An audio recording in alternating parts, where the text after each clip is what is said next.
तुकाई महाराजांची पुण्यभूमी असलेली सावंतवाडी चोरा लफंगाच्या हातात देऊ नका, त्यासाठी दीपक केसरकर यांच्या पाठीशी राहा. सावंतवाडीकर गद्दाराला कधीही मदत करणार नाही, अशी टीका शिवसेनेचे पक्षप्रमुख उद्धव ठाकरे यांनी आज इथे केली.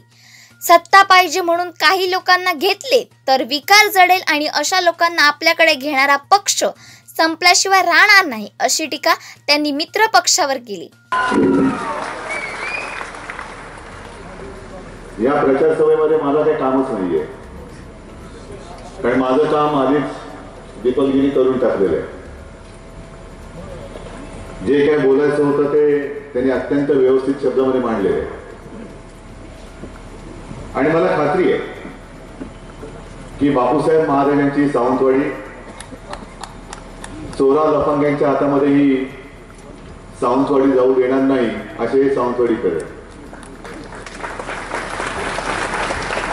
हा विजयची तू तरी आहेच, नक्कीच आहे. तर सरकार हे मजबूत असायला पाहिजे. मग उगाच कशाला इकडून तिकडून तिकडून कोणतरी घ्यायचे आणि मग सगळ्यांना मस्का मारत मारत मारत काम होऊ शकेल असं सरकार करेल? समजा कोणतरी येऊ शकतच नाही म्हणा, पण कोणतरी आरामखोर मध्येच एक तंगडे घालणारा आला निवडून, काय करणार तो? ना घरकाना वाटता, मग त्याच्या दाढीला पुरवळत बसा आणि त्याच्यापेक्षा आपल्या हक्काचं त्याला निवडून, जो काल तुम्ही दिले तोच पुन्हा तुम्ही निवडून द्यायचा. म्हणून सगळ्यांनीच विचार करायचा. जसं मी तुम्हाला सांगितलं की शिवसेना भारतीय जनता पक्षाने दोघांनी मिळून एक मजबूत सरकार गेल्या 5 वर्षामध्ये महाराष्ट्रात दिलं. तुम्हाला 2 पायावरती चालणार सरकार पाहिजे की 4 पायावर चालणार सरकार पाहिजे? 2 पायावर माणसं चालतात, 4 पायावर कोण चालतं तुम्हाला माहिती. याचा अर्थ असा की 2 पक्ष एकत्र आल्यानंतर 2 पक्षाचं मजबूत सरकार घ्या. उगाच इकडून तिकडून मग आघाड्या बिघाड्या काय काय काय ते नुसते पाय वाढवून सरकार नाही चालू शकत. एक पाय इकडे चालले, एक पाय तिकडे चालले, तिसरा तिकडे चालले, चौथा तिकडे चालले. कशाला दमदारपणे अरे मर्दावत ना आता भगवा घेऊन पावले टाकून दमदार पावले टाकत जाऊ ना महाराष्ट्राच्या विकासाच्या दिशेने. आणि म्हणून मला खात्री आहे जो वचननामा मी दिलेला आहे हा वचननामा तुमच्यापर्यंत पोहोचला असेल. पोहोचलाय काय? एखादं वचन सांगता? अरे मोठ्याने बोला ना, जेवण आलं की नाही आले?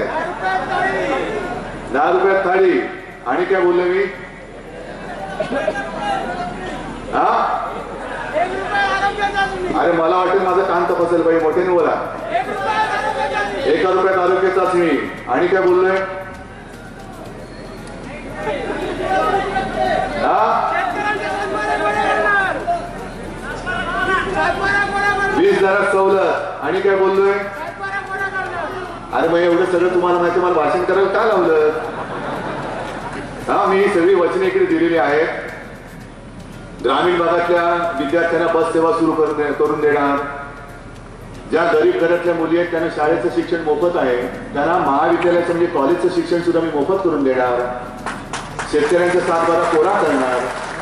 अल्पभूधारक आणि गरीब जे शेतकरी आहेत त्यांना दर वर्षाला 10,000 रुपये आपलं सरकार देणार म्हणजे देणारच.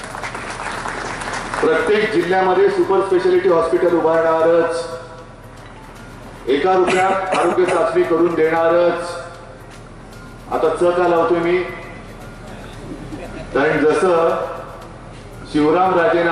शिवरामराजेंची आठवण काढल्यानंतर शिवरामराजे संयुक्त महाराष्ट्राच्या लढ्यामध्ये सहभागी होते आणि त्यांची आठवण आल्यानंतर संयुक्त महाराष्ट्रातली आणखीन एक गोष्ट तुम्हाला सांगायला पाहिजे की तेव्हाची जी घोषणा होती की मुंबईसह संयुक्त महाराष्ट्र झालाच पाहिजे.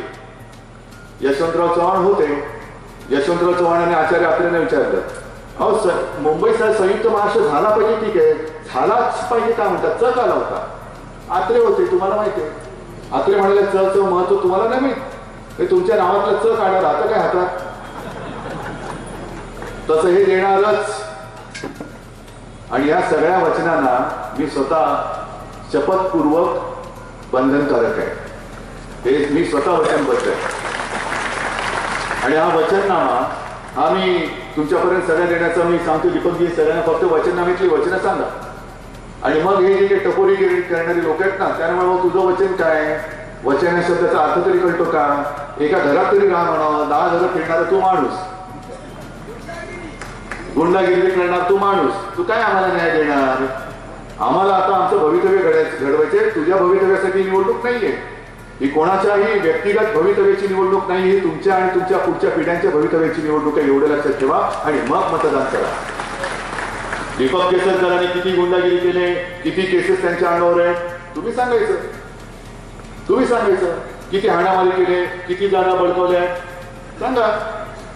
आणि मग तुम्ही तुमच्या सावंतवाडीची ओळख ही महाराष्ट्राला आणि देशाला कशी करून देणार? एक सज्जन चांगला माणूस आमचा लोकप्रतिनिधी आहे की गुंडागर्दी करणारा लुटारू आमचा लोकप्रतिनिधी आहे, हे तुम्ही ठरवायचं. ओळख ही अशी पाहिजे की नाही आमची परंपरा आहे, ही परंपरा अशी आहे आणि इकडे गुंडांना आणि लुटारूंना लोकांना आम्ही थारा देत नसतो. किती त्यांनी उठावठेव केली तरी आम्ही प्रामाणिकपणाने जो सज्जन असेल, सज्जन आणि दुर्जन ही ओळख असायला पाहिजे. आणि म्हणून शेवटी एकच सांगेन की या वचननाम्यातली वचनं पूर्ण करण्याचं वचन मी तुम्हाला देतोय, पण केसरकरांना निवडून देण्याचं वचन तुम्ही मला द्यायला लागेल. कारण हे काम, हे वचन माझं नंतर सुरू होणार, 24 तारखेनंतर.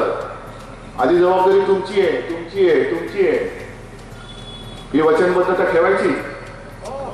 जसं मी वचन दिलं तसं तुम्ही वचन देताय. जरा जोरात एवढा आवाज झाला पाहिजे की तो हरामखोर पुन्हा सावंतवाडी देता नाही. धन्यवाद. तुम्हाला सगळ्यांना उदंड निरोगी दीर्घायुष्य लाभो अशी शिवचरणी प्रार्थना करतो. जय हिंद, जय महाराष्ट्र. यावेळी महायुतीचे उमेदवार दीपक केसरकर, उद्योग मंत्री सुभाष देसाई, खासदार विनायक राऊत, आमदार वैभव नाईक, अरुण दुधवडकर, संजय पडते, संदेश पारकर, माजी आमदार शिवराम कांबळी, संजय राऊत, जान्हवी सावंत, विक्रांत सावंत, अनारोजिन लोबो आदी उपस्थित होते.